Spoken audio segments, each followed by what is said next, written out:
8 de la mañana, 5 minutos. Muy buenos días a nuestros amables oyentes. Bienvenidos a una emisión más de Informativo Magisterial a través de la cadena radial La Libertad, a través de los 600 en la banda AM y en www.cadenaradiallalibertad.com. Hoy es 4 de noviembre del año 2017 y estaremos con ustedes hasta las 9 en punto de la mañana con toda la información concerniente al magisterio del Departamento del Atlántico y de todo el país. La dirección del profesor Luis Grimaldo Mejía, que es el presidente de la Asociación de Educadores del Atlántico ADEA, en la Secretaría de Prensa el profesor Osvaldo Coronado, la conducción técnica. Hoy nos acompaña Elvis Martínez, el tocayo, y me acompaña también en la parte periodística Juan Fernando Agames. ¿Quién les habla? Elvis Payares Matute. Bienvenidos.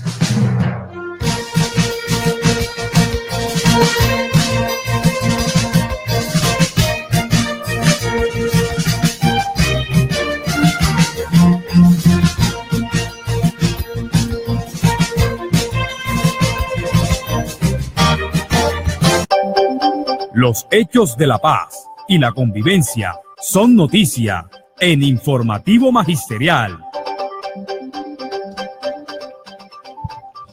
Bueno, hay que dar a conocer la información sobre un rechazo que ha tenido la Asociación de Educadores del Atlántico ADEA con relación a la Secretaría de Educación del Departamento del Atlántico al dilatar y no corresponder con la responsabilidad que le asignó el Ministerio de Educación en el sentido de garantizar con recursos propios el desarrollo de los Juegos Deportivos del Magisterio y el Encuentro Folclórico y Cultural Docente 2017 que se desarrolla en la ciudad de Valledupar, y a la cual los docentes que están participando lo tuvieron que hacer de sus propios bolsillos. Ya tendremos la información más adelante con el secretario de Deportes de la Asociación de Educadores del Atlántico ADEA, y que dar a conocer también hoy información sobre la visita y un encuentro que tuvo durante esta semana el candidato a la presidencia de la República, Gustavo Petro, y que se realizó en la Asociación de Educadores del Atlántico ADEA. Nos dio a conocer todo lo que tiene él preparado en su programa de gobierno en el ámbito educativo. Hoy tendremos también la información sobre lo que ha ocurrido con los estudiantes en el Colegio de Puerto Colombia. María Mancilla es Juan Fernando. María Sánchez, compañero Elvis. Así es, que ya asciende creo que a 66. 66 chicos entre padres de familia, docentes y alumnos. Hay ahora también dos funcionarios del Cuerpo de Bomberos que también hacen parte de... afectado con el tema del mercurio. Bueno, tendremos la información también sobre ese tema. Juan Fernando, buenos días. Buenos días, Elvis. Un saludo a todos los docentes, todos los amigos, los padres de familia, incluso los estudiantes que nos puedan estar escuchando a esta hora a través de este importante programa como lo es Informativo Magisterial. Así es, reforzando lo que decía mi compañero Elvis, tendremos información pertinente a este lamentable caso que ha sucedido en el municipio de Puerto Colombia, más exactamente en el Colegio María Mancilla Sánchez, en donde más de 50 niños y también docentes, funcionarios de bomberos presentan intoxicación por este elemento pesado como lo es el mercurio. Entonces tendremos acá entrevistas importantes que nos estarán contando acerca de esta situación que han hecho para contrarrestar o para hacerle frente a este percance que se ha presentado en el municipio de Puerto Colombia. La intervención también del profesor Luis Grimaldo, que es el presidente de la Asociación de Educadores del Atlántico ADEA, igualmente la asesoría por parte del abogado externo de la Asociación de Educadores del Atlántico ADEA, Hernán Ulloa. Más información sobre el magisterio para todo el magisterio del Atlántico y de todo el país. El FECODE suspende su participación en la Comisión de Reforma al Sistema General de Participaciones. El gobierno debe respetar los acuerdos firmados. Tendremos mayor información al respecto. Son las 8 de la mañana, 10 minutos.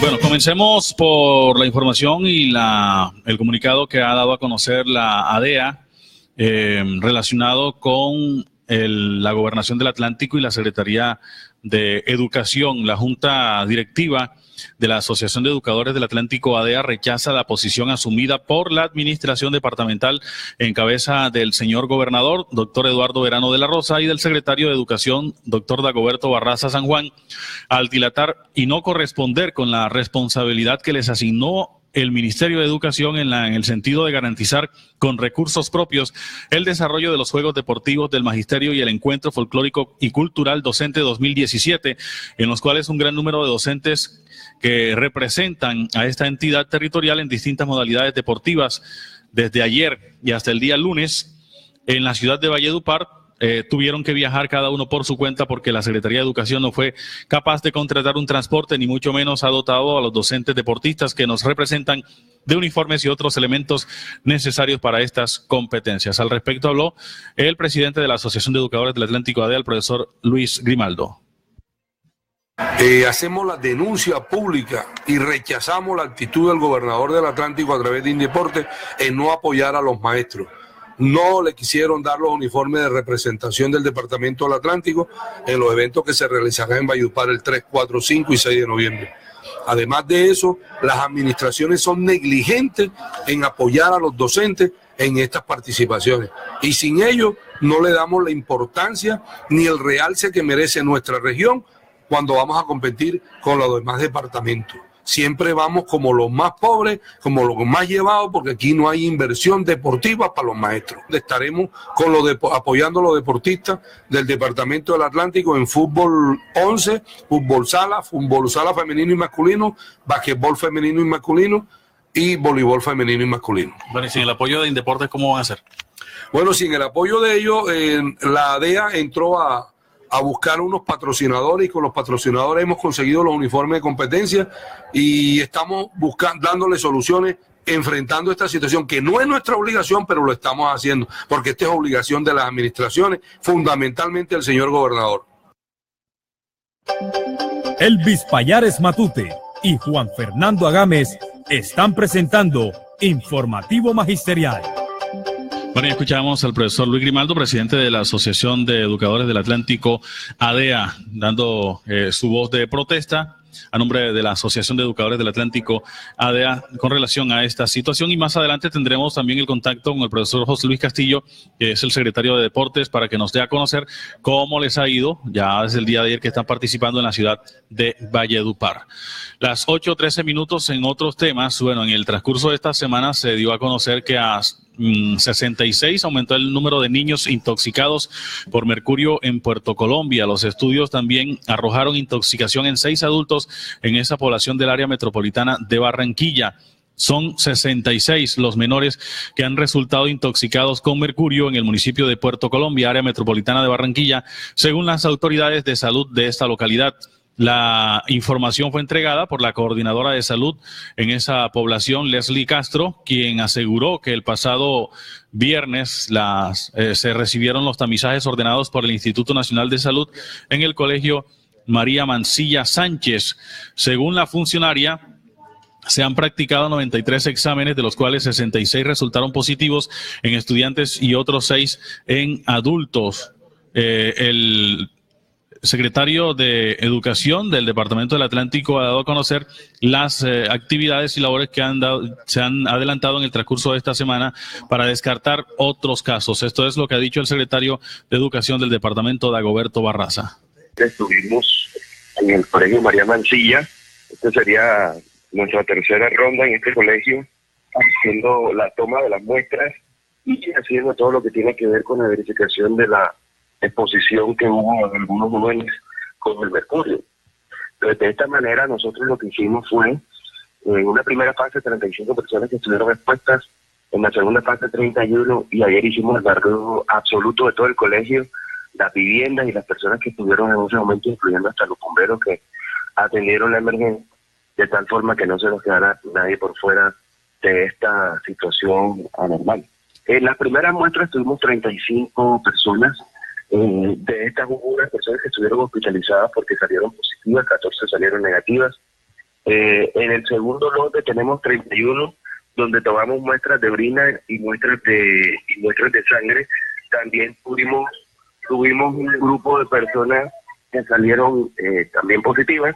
En este tercer grupo estamos barriendo todo el colegio. La idea es que tenemos información de que algunos niños presentan síntomas, otros no presentan. Entonces, lo que quisimos fue, para abordar toda la población, cogimos todos los colegios, nos fuimos casa a casa, tomamos muestras de la visita de las personas que salieron positivas y hicimos el abordaje integral, de tal manera que podamos tener toda esta información colectada, hacer el cruce con el toxicólogo, que es el jefe máximo de todo este trabajo, el doctor Agustín Guerrero, que él está manejando todos los pacientes, y de esta manera, porque no se nos quede nadie por fuera. Las personas que salieron positivas tienen un tratamiento, este tratamiento elimina, hace que bajen los niveles de radiación de mercurio en sangre, y posterior se hace un seguimiento a cada una de ellas. En este momento no tenemos nada que lamentar de personas con problemas graves o complejos por esta situación. La idea es captar la mayor cantidad de personas, o todas las personas que estuvieron en ese momento en exposición. Esto no tiene transferencia ni por aire, ni por mano, ni por elementos. Esto no es una enfermedad de transmisión. Es el secretario de Educación del Departamento del Atlántico, Dagoberto Barraza. ¿A quién tenemos a esta hora, Juan Fernando Agames, para que nos dé a conocer más sobre este tema? Bueno, Elvis, como te comenté hace un momento, la situación en Puerto Colombia pues se ha tornado preocupante, pues el número de niños ha aumentado considerablemente. A esto se suman los 2 funcionarios del Cuerpo de Bomberos. Está con nosotros en línea la doctora Mónica González, ella es la coordinadora médica de la ESE Hospital de Puerto Colombia. Muy buenos días, doctora Mónica, bienvenida a Informativo Magisterial. Muy buenos días, Juan, para ti, para todos tus radioescuchas. ¿Cómo estás? Bien, doctora Mónica, cuéntenos cuál es la situación actual de los infantes que están intoxicados con mercurio. Bueno, nosotros hasta el momento hemos hecho todo el proceso de ingreso a todos los niños que han resultado con niveles positivos de mercurio en sangre o en orina. Con estos ingresos al hospital, pues les hemos iniciado un proceso de remisión para que sean atendidos en instituciones de mayor nivel de complejidad, donde puedan ser valorados y manejados por toxicología, que es en estos lugares también donde se les debe iniciar su tratamiento, ya todo esto bajo la responsabilidad de las EPS a las cuales pertenecen cada uno de estos niños. Ahora que usted menciona EPS, doctora Mónica, tenemos conocimiento de que hay algunas que aún no han autorizado la atención de los niños porque se encuentran adscritos a ella. ¿Es así o ya este impasse se solucionó?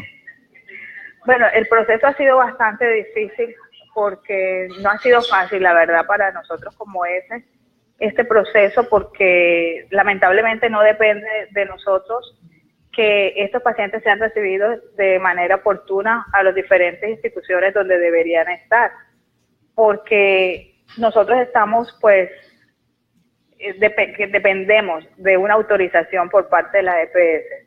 Hasta ayer, en cabeza de la doctora Alicia Rueda, que es nuestra gerente, se estuvo en ese proceso tratando de ubicar a todos los pacientes. Todavía tenemos uno pendiente por ubicar, pero ya en su mayoría, gracias a Dios, hemos podido ubicarlos en las diferentes instituciones a donde sus EPS nos han dado la autorización de enviar. Doctora Mónica, como hospital, como empresa social del Estado, ¿han hecho algún acompañamiento, asesoría a los padres de familia de estos pequeños? Sí, señor. Nosotros desde que tuvimos el primer caso, que fue el 17 de agosto, hemos estado en conjunto con la Secretaría de Salud Departamental, la Secretaría de Salud Municipal y la de ese hospital. Hemos estado trabajando, haciendo mesas de trabajo, reuniones con los padres, explicándoles la situación desde un principio con el primer grupo que salió positivo.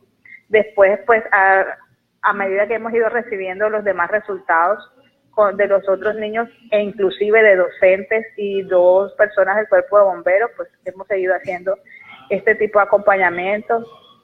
Nuestra responsabilidad, pues básicamente ha sido en hacerles todo el proceso para que estas personas sean de mayor nivel de complejidad, en donde se les haga su tratamiento. Entonces, en ese sentido, pues la ESA ha estado trabajando arduamente en que este proceso se pueda llevar a cabo de la mejor manera.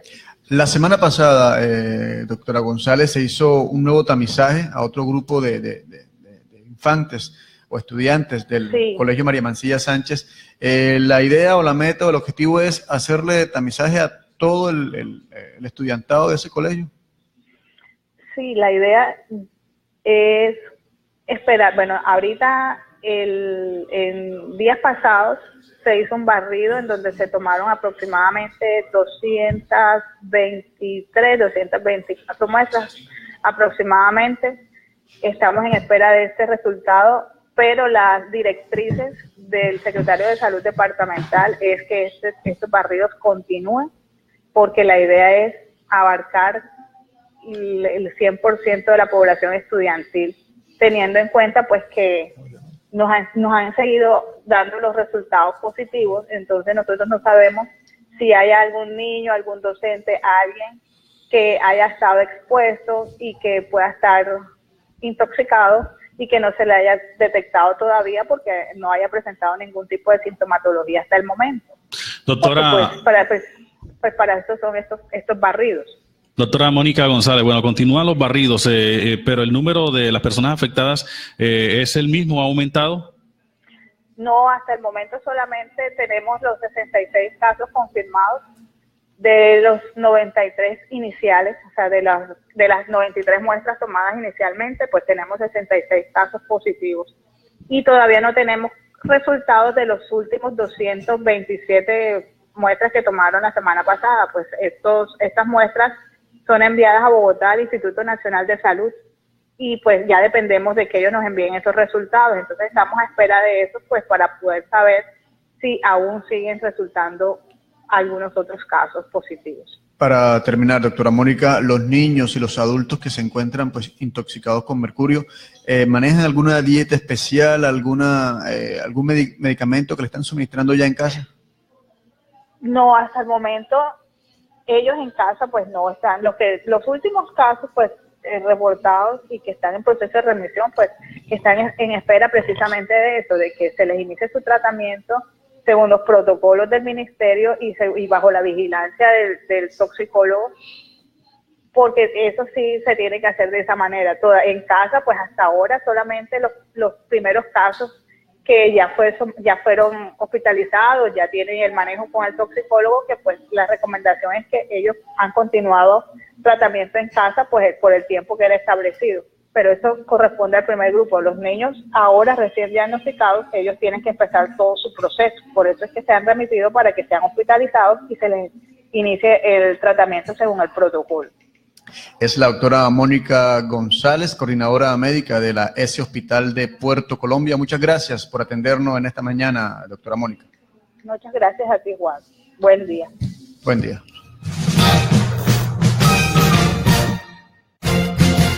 Bien, continuando con este tema, Juan Fernando, el toxicólogo Agustín Guerrero, quien ha tenido varios de los menores a finales del mes de agosto que se han registrado estos casos.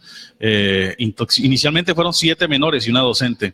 Luego de que uno de los niños llevara un frasco con mercurio al colegio mencionado, el profesional explicó que la intoxicación masiva se obtuvo, al parecer, por manipulación de los niños con el metal, y ha dado a conocer o ha dado unas explicaciones sobre los efectos que causa este metal. Agustín Guerrero, que es el toxicólogo que ha manejado estos casos, este tema.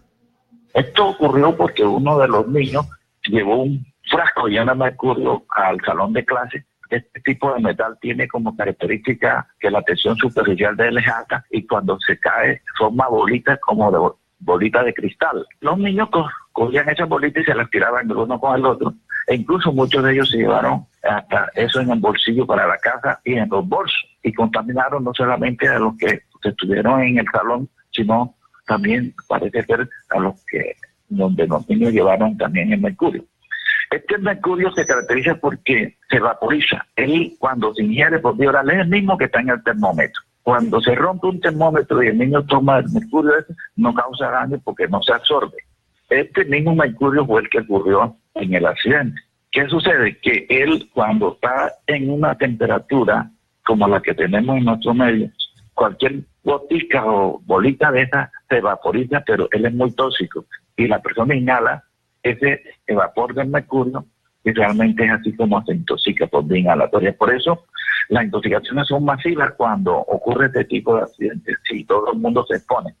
Por eso estamos hablando de una intoxicación masiva, que en un recinto como los niños fueron subsiguientemente curso tras curso al salón de clase, ese salón, aunque se descontaminó, se pudo quedar resto de eso y hubo que hacerle posteriormente más desintoxicación del recinto. Lo que nosotros más estamos acostumbrados es ver la intoxicación crónica por mercurio y se dan una serie de expresiones diferentes a la intoxicación aguda.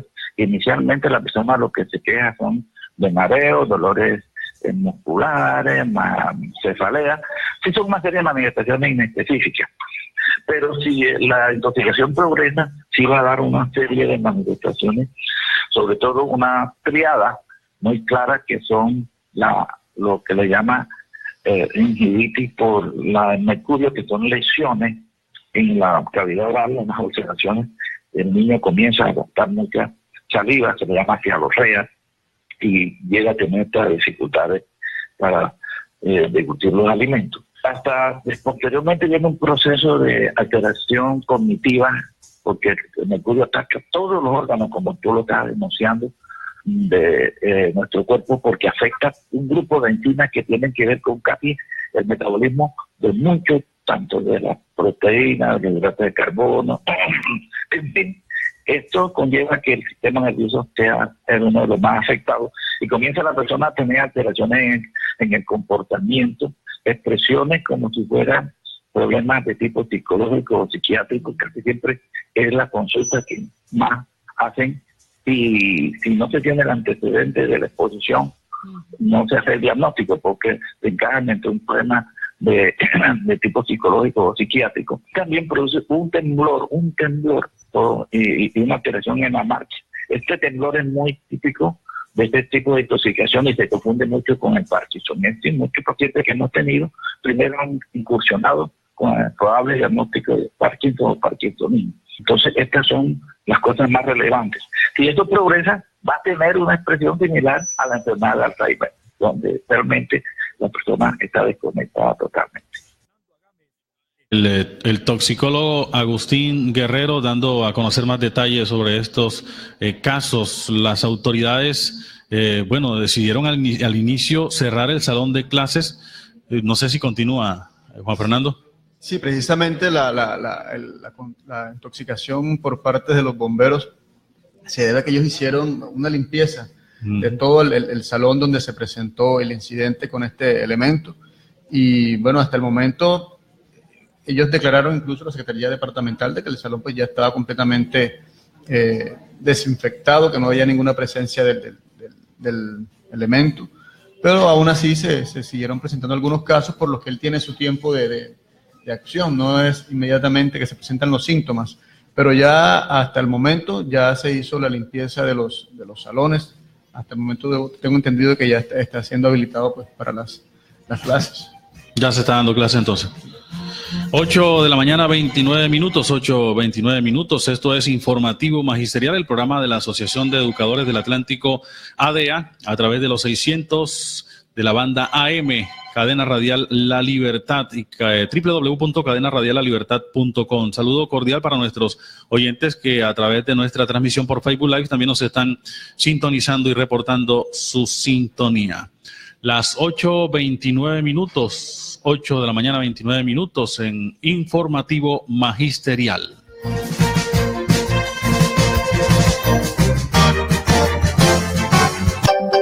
Este es el informe del presidente en Informativo Magisterial. Bueno, saludamos al profesor Luis Grimaldo, presidente de la Asociación de Educadores del Atlántico ADEA, que está en la ciudad de Valledupar, donde se realizan los Juegos Deportivos del Magisterio. Hay una participación por parte de docentes del Departamento del Atlántico. Profesor Luis Grimaldo, buenos días. Buenos días, Elvi, a la mesa de trabajo y a tu amable audiencia. Bueno, Elvi, sí, estamos desde ayer acá en Valledupar, en la eliminatoria regional de los Juegos del Magisterio, bueno, está presentando muchas dificultades en la organización. El Estado no le ha dado la importancia que merecen estos juegos, y la misma organización de los juegos ha cometido errores garrafales, como es el de modificar el reglamento en plena competencia. Eso no es sano, eso no es bueno. Han debido esperar que terminen las competencias y después hacer las modificaciones, y los directivos de FECODE también son culpables en esto, que permiten esta situación. Por eso la gente que hace parte de los juegos tienen que saber de deporte.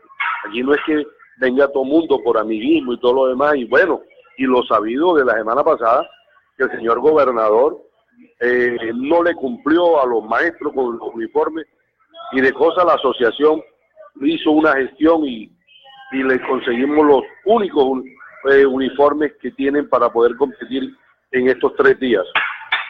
Es lamentable que el señor gobernador no le dé la importancia a estos juegos y no quiera a los maestros del departamento del Atlántico. Por otro lado, de Soledad, en la misma tónica, el alcalde de Soledad no le presta atención a los juegos del magisterio y manda a quien sea, y tiene un coordinador que de bienestar social del magisterio no sabe absolutamente nada.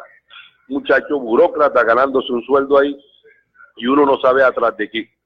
Estos juegos hay que irlo ajustando, hay que irlo peleando, hay que seguir luchando por ello, porque esto no debe desaparecer. Esto es un bienestar que se consiguió en el paro del año 2015. Por otro lado, pues, Delvi, no es algo nuevo lo que la ministra dijo. Nosotros sabemos que no hay dinero, no existe dinero para la educación. Y el presupuesto que acaban de aprobar el Senado de la República tiene menos dinero que el del año pasado. Es decir, estos senadores que se pretenden reelegir, el maestro tenga mucho cuidado a quien está reeligiendo, porque estos fueron los que votaron el mismo presupuesto con menos recursos para la educación, menos recursos para la conectividad, menos recursos para salones, menos recursos para las canchas deportivas, menos recursos para jornada única, menos recursos para el PAE. Estos señores senadores, con la belleza de presidente de Colombia que tenemos, nos da esta situación. Entonces, ya lo habíamos dicho, ya lo habíamos advertido, nos preocupa la situación y vemos un panorama muy oscuro para el año 2018 con el presupuesto de la educación, con el Sistema General de Participación. No sé, Elvi, si hay alguna pregunta o algo ahí. Sí, profesor Grimaldo, bueno, inicialmente con lo que usted estaba dando a conocer sobre los juegos, finalmente, ¿cómo se trasladaron entonces y qué pasó con el tema de los uniformes? Bueno, los uniformes los consiguió la Asociación de Educadores del Atlántico a través de un proveedor, y cada uno de los compañeros que tuvo que venir como pudo en bus de pasajeros, porque ni siquiera la gobernación, ni siquiera los alcaldes fueron capaces de contratarle un bus a los compañeros. Sí, y con relación al tema, bueno, que en las últimas horas ha dado a conocer la Federación Colombiana de Educadores sobre levantarse de la mesa que plantea la reforma al Sistema General de Participaciones. Bueno, sí, ya FECODE ya da la voz de alerta, que estemos en alerta. Yo pienso que el año que viene, creo yo, de acuerdo a mi visión, se va a iniciar con paro. ¿Por qué? Porque ya el ministro de Hacienda dijo que se olvide que van a dar unos cupos para el Sistema General de Participación y punto. O sea, donde van a seguir recortando los dineros de educación. Ya FECODE da la alerta, se levantan de la mesa, porque el punto más importante, que es la negociación del Sistema General de Participación, el gobierno ya lo incumplió. Profesor Grimaldo. Sí. Le habla Juana Gámez. Hemos escuchado bastantes inconformidades en el magisterio, toda vez que el gobierno nacional pareciera no haber cumplido con todo lo pactado, con todo lo acordado en los anteriores acuerdos. ¿Se vislumbra alguna posibilidad de cese de actividades nuevamente? Yo la estoy viendo, porque estos gobiernos no entienden de otra manera sino cuando uno hace el paro. mientras que uno no haga paro, ellos creen que todo está bien aquí. Y es mentira que Colombia va a ser la más educada en el 2030 si no hay inversión en la educación. Bueno, profesor, cuéntenos entonces las actividades para hoy y mañana, la participación de los docentes que se han trasladado hasta Valledupar. En este momento el equipo de voleibol femenino le va ganando a Cesar su primer juego. Posteriormente continúa voleibol masculino una vez termine este juego. Y allá en la cancha La Esperanza, donde yo me voy a trasladar, va a jugar el equipo de fútbol 11. Hacia allá me voy trasladando yo, porque ese punto donde me voy a concentrar con los directivos del Cesar. Bueno, profesor Luis Grimaldo, presidente de la Asociación de Educadores del Atlántico ADEA, y para esta semana, ¿cuáles son las actividades programadas?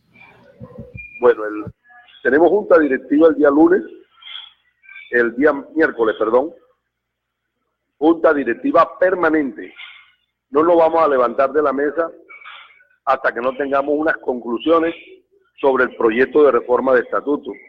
Aprovechando que ya FECODE hizo lo de ellos, nosotros vamos a hacer lo de nosotros. Con ese tema nos vamos a meter esta semana.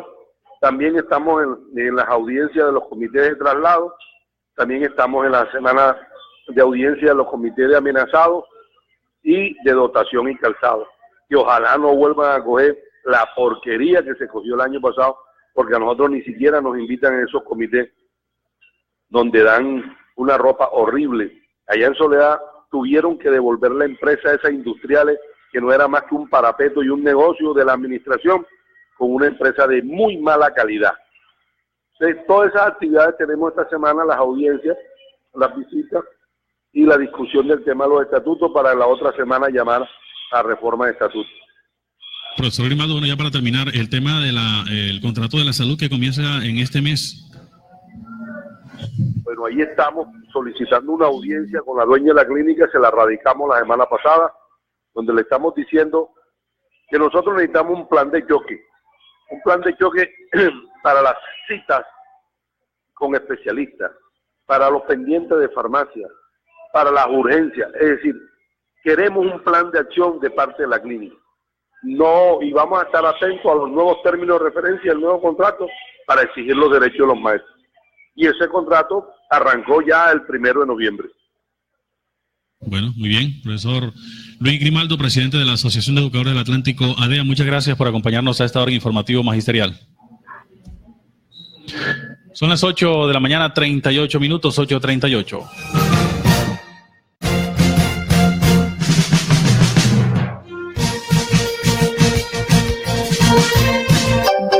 Elvis Payares Matute y Juan Fernando Agames están presentando Informativo Magisterial. Bueno, Juan Fernando, recordemos que hace aproximadamente unos 3 sábados iniciamos nosotros el recorrido, que lo queremos seguir haciendo, y dijimos en aquella ocasión que en la medida de lo posible lo íbamos a hacer con los candidatos, aunque son 54, imagínense. Sí, no, esa lista igual 50. Empezará a decantarse poco a poco. Sabemos que se empezarán a dar las conocidas alianzas estratégicas buscando pues llegar a la presidencia de Colombia, y creo que estas elecciones van a estar bastante reñidas. Todos quieren ser presidentes. Así es, no, mire que ahora también se anunció esta semana la candidatura de Timochenko. Así es, el Consejo Nacional Electoral decidió pues conceder personería jurídica a Timochenko, pues sería el candidato hasta ahora de la FARC. ¿Ya? Entonces, esperamos a ver qué decide el pueblo colombiano. Pues ellos se pueden postular, pero es la ciudadanía quien decide si vota o no por ellos. En las redes sociales se ha presentado bastantes choques con relación a esto, pero a la larga, pues son los ciudadanos en las urnas quienes aprueban o desaprueban esta candidatura. Ellos pueden presentarse, pueden postularse, pero somos nosotros los colombianos quienes determinaremos si tenemos el poder. Exactamente, sí. Si ellos merecen estar allí en la presidencia de Colombia. Pero va a ser un tema bastante candente.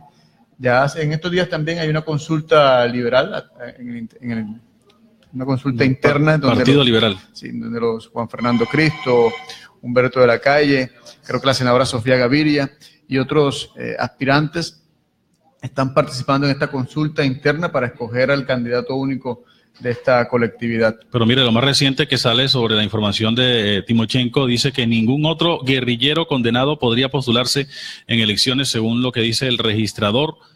Acciones penales se encuentran suspendidas, pero la inhabilidad disciplinaria sigue vigente, según Juan Carlos Galindo. Hay algunas personas de grupos desmovilizados que han manifestado su deseo de inscribir sus candidaturas, pero que en sus certificados incorporan suspensión de derechos políticos. Declaró, las inscripciones para la postulación de colombianos al Congreso se abrirán el 11 de noviembre y cerrarán el 11 de diciembre. Bueno, mire, sobre el tema de los candidatos, ya hemos hablado nosotros con el candidato del Partido Liberal. Humberto de la Calle. Humberto de la Calle. Estamos a la espera pues, de hacerlo con Claudia López, que es del Partido Verde. Tenemos también ahí en lista de espera a Juan Carlos Pinzón, que también es otro, él se está inscribiendo por firmas.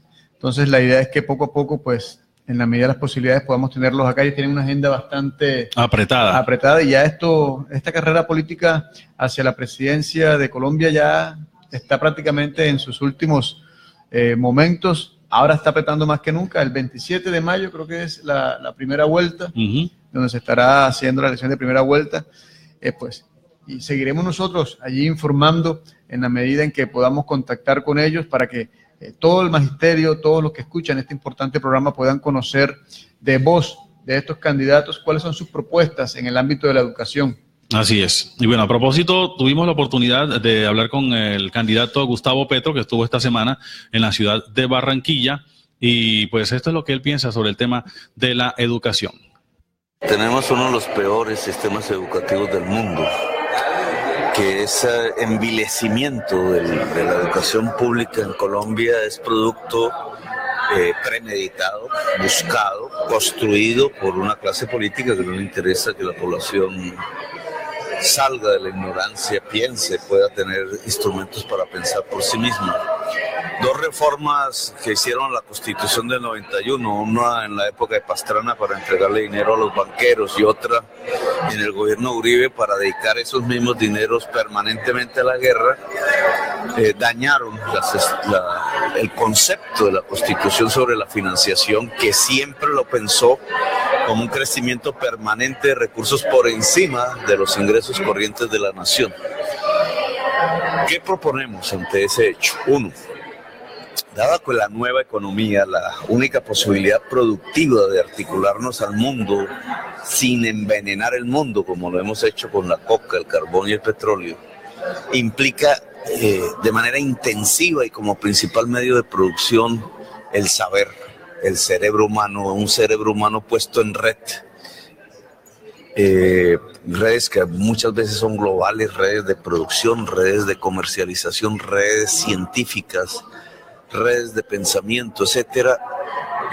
La red tiene como concepto básico el saber, por una parte, y por otra el trabajo colaborativo, solidario, en equipo. Pues el sistema educativo colombiano tiene que generalizar el saber en Colombia y tiene que generalizar las metodologías para poder trabajar en equipo y no en competencia. Para lo primero, para cómo generalizar el saber en la sociedad colombiana, necesitamos un fortalecimiento financiero en primer lugar. Solo el cálculo que hemos hecho para que los jóvenes que salen de su colegio público puedan entrar a una universidad o a un ciclo de educación superior implica, dado que estos son más o menos 500,000 en todo el país cada año, implica una inversión aproximada de 17 billones de pesos adicionales al presupuesto de la educación superior en Colombia.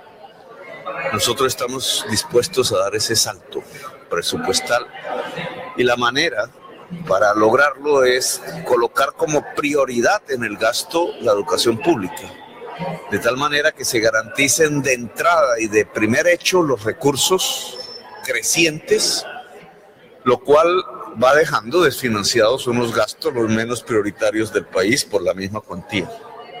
La priorización del gasto público, que es como se le denomina esta técnica, garantizaría que pudiéramos dar el salto financiero en un periodo de 5 años, pero ya comenzando desde el primer año de gobierno, de tal manera que se pueda volver realidad el derecho a la educación superior. En segundo lugar, una política de sinergias, es decir, de eso que sumar vale más que los sumandos entre cultura, deportes, a los cuales hay que elevarle sustancialmente su presupuesto, y la educación nos permitiría, a través de la producción del arte, de la cultura, del ejercicio, de la educación física y de otras materias, ampliar las jornadas, que me parece clave en la perspectiva de que el niño, el joven, la joven sean educadas en el amor al saber. Pero el amor al saber solo va a surgir si se sienten gratos en el colegio, si el colegio, la escuela, les da una satisfacción tal que quisieran permanecer en él. Y no como ahora sucede, que la muchacha termina embarazada porque lo busca escapando, o el muchacho se deserta buscando otras opciones que generalmente terminan en la violencia. Y hay un segundo gran capítulo que es el contenido de la educación. Como le había dicho, ya no necesitamos una educación para la competencia, esa que a codazo limpio y en carreras como si fueran de caballos, solo gana el que gana el primer lugar, el ser pilo paga, se educa a los muchachos y muchachas en competir, termina eso en un bullying tremendo de violencias internas en los colegios. Ese tipo de estudiante educado en la competencia no sirve para la nueva economía mundial. Nosotros necesitamos trabajar en red y en equipo. Esas son las nuevas economías, no en la competencia. Y hay que cambiar, por tanto, la mentalidad de profesores y estudiantes, logrando unos contenidos educativos que prioricen el trabajo en equipo, la calificación en equipo, los resultados en equipo. El gran problema del colombiano es que no sabe trabajar en equipo, y eso es uno de los fundamentos de las economías en red, de las nuevas energías limpias, de las articulaciones sinérgicas entre nuevos modos de comunicación y nuevos modos de energía, que va a ser la nueva economía mundial en 10, 15, 20 años. Y de esa manera el estudiante, el niño que hoy entra al colegio, tiene que ser educado en esa nueva realidad, que no es la de la competencia, sino la de la colaboración, el trabajo en equipo, el amor a la naturaleza, el amor al saber. Esos tres fundamentos para lograr un estudiante autónomo que sepa pensar por sí mismo, que tome decisiones por sí mismo fundamentadas y que pueda colaborar con otros y otras en cualquier parte del mundo a través de las redes, es fundamental en la nueva educación. Doctor Petro, teniendo en cuenta el más reciente paro que adelantó el magisterio colombiano, los acuerdos a los que se llegaron,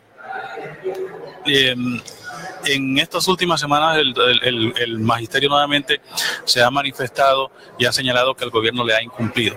Usted hablaba del tema de la financiación. El presupuesto para el próximo año también, la educación se le redujo el presupuesto. El tema de la jornada única también. Esos temas, ¿cómo los analiza Gustavo Petro? Pues tenemos los datos, no se aprobó el presupuesto, hay que esperar para dar ahí la intención de que crezca un poco, de que esté por lo menos por encima del presupuesto de defensa.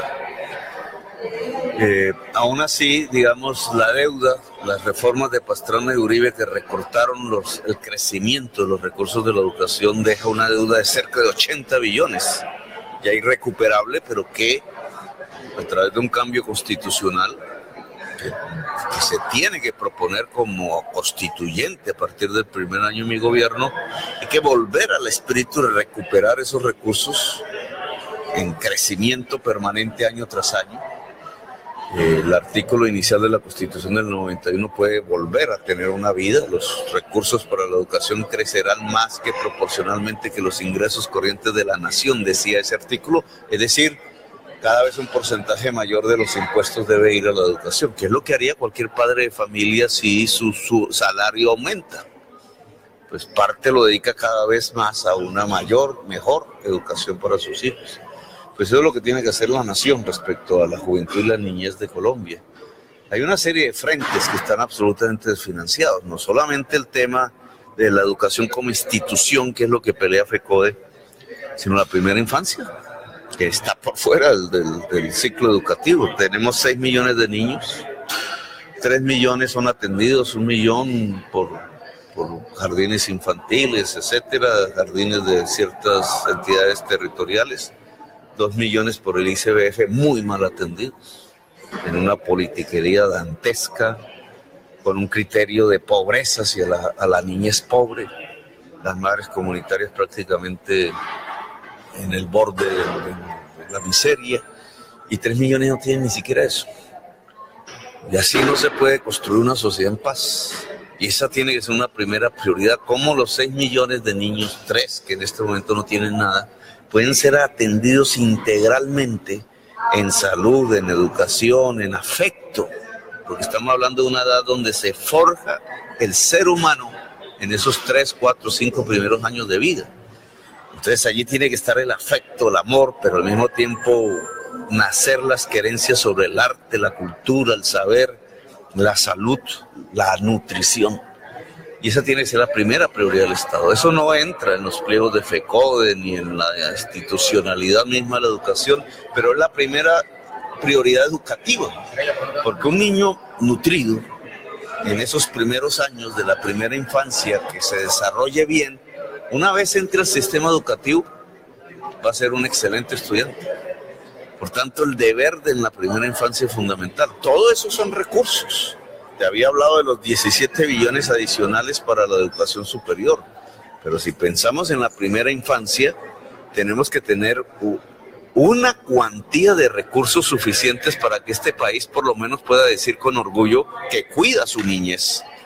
Y si hablamos de la jornada única, con una gran escasez de infraestructura educativa en todo el país, pues la inversión se vuelve una de las principales, la principal inversión económica del Estado colombiano.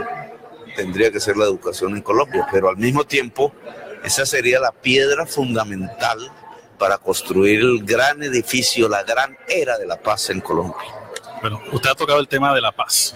Su opinión acerca de los últimos acontecimientos en temas de paz, los acuerdos con la guerrilla de las FARC, lo que está ocurriendo con la guerrilla del ELN, el asesinato que hubo hace poco en un gobernador indígena.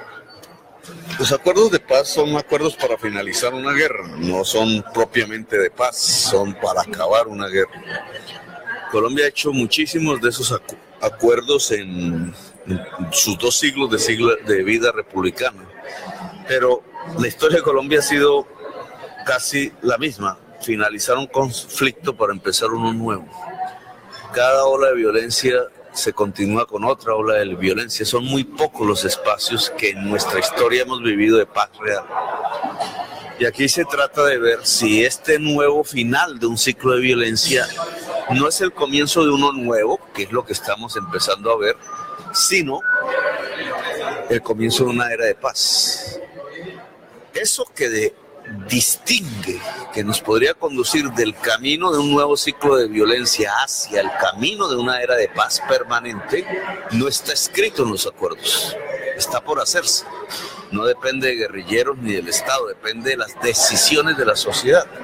Si la sociedad entra a ejercer su poder constituyente plural, porque la sociedad es plural, para establecer las reformas fundamentales de la convivencia que tienen que ver con la salud, con la educación, como hemos hablado aquí, con el cambio de la economía extractiva hacia una economía productiva, pero aquella hoy que es la del siglo XXI, la de las energías limpias y la de las redes de conocimiento, pues podríamos sentar las bases de una era de paz, no de un nuevo ciclo de violencia.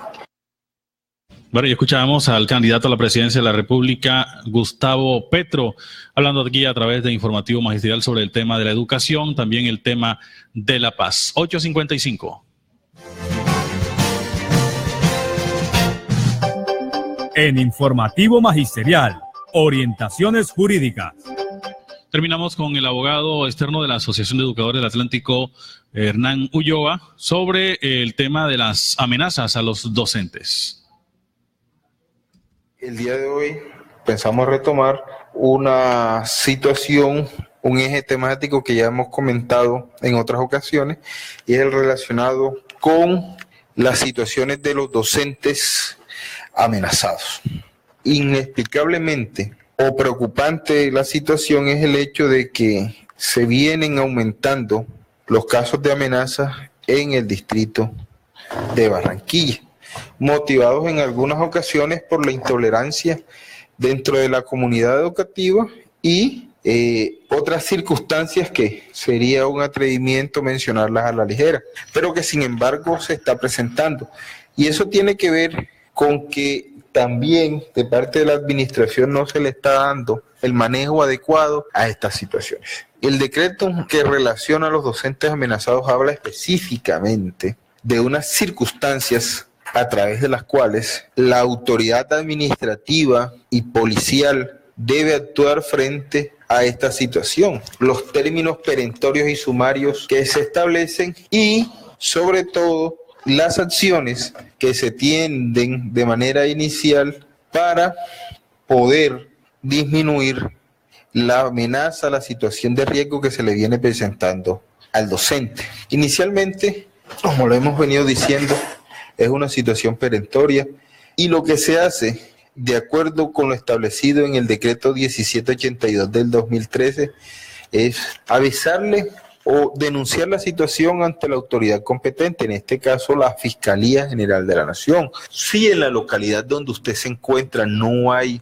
presencia de la Fiscalía, usted puede dirigirse hasta la estación de policía o lo que haga a sus veces el inspector de policía del municipio y se le pone en conocimiento la situación. Después, una vez haya radicado la denuncia que le den el comprobante, usted se dirige hasta la Secretaría de Educación del ente a la cual está adscrito o adscrita, pone en conocimiento de la Secretaría de Educación esta situación y le hace entrega de una copia de la radicación de la denuncia. Y dice la norma que desde ese momento la administración tiene 72 horas hábiles, 3 días hábiles para que usted lo traslade inicialmente por un periodo de 3 meses. En ese periodo de 3 meses, la Unidad Nacional de Protección va a realizar una evaluación de riesgo y esa evaluación de riesgo debe evidenciar si efectivamente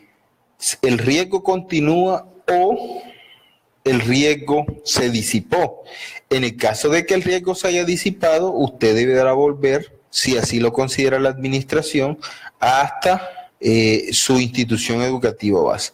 Si el riesgo se mantiene, usted será trasladado de manera definitiva de ese sitio y se le aplicarán algunas excepciones o algunas situaciones prioritarias, como lo que son la ubicación de una institución educativa lo más cerca posible a su lugar de residencia, el acompañamiento policial permanente, las investigaciones sucesivas a las que haya lugar por parte de la Fiscalía General de la Nación y obviamente pues mientras se presente la amenaza, usted tiene una estabilidad laboral reforzada donde se encuentra. Es decir, el mismo decreto prohíbe un traslado, pero ese impedimento del traslado es solo si la amenaza se mantiene, sino obviamente pues serán los traslados que así los requiera la administración. Entonces, tener en cuenta esa situación. Mi recomendación es, docentes, que una vez que se hayan presentado las amenazas y que si usted no tiene de manera clara, expresa y preferiblemente por escrito permiso para ausentarse al colegio, usted debe ir a cumplir su jornada habitual, porque se pueden presentar problemas de carácter disciplinario si no lo hace. Aunque repito, una vez que se presentan la amenaza, generalmente la autoridad administrativa, inclusive los directivos docentes, en este caso el rector, pueden dar una pequeña licencia, un pequeño permiso, hasta por 3 días para que usted se pueda ubicar de manera temporal en el sitio donde lo trasladaría la administración. Que tengan todos muy buen fin de semana. Hasta la próxima. Bueno, ya escuchamos al abogado Hernán Ulloa, abogado externo de la Asociación de Educadores del Atlántico ADEA. Y con él finalizamos ya esta emisión, Juan Fernando. Así es, Elvis. Nos vemos el próximo sábado a las 8 en punto aquí en Informativo Magisterial. El programa de la Asociación de Educadores del Atlántico, ADEA, bajo la dirección del profesor Luis Grimaldo Mejía, que es el presidente, la Secretaría de Prensa del profesor Osvaldo Coronado, en la conducción técnica. Hoy nos acompañó Elvis Martínez y Jairo Gómez. Juan Fernando Agames en la parte periodística, quien les habla, Elvis Payares Matute en la coordinación de Informativo Magisterial. Que tengan un feliz fin de semana. Es el momento de pensar ser colombianos. Toma mi mano y caminemos por la paz. Porque los maestros, los estudiantes, los padres de familia, la comunidad educativa y la ADEA apoyamos la paz de Colombia. Informativo Magisterial es la voz de la paz.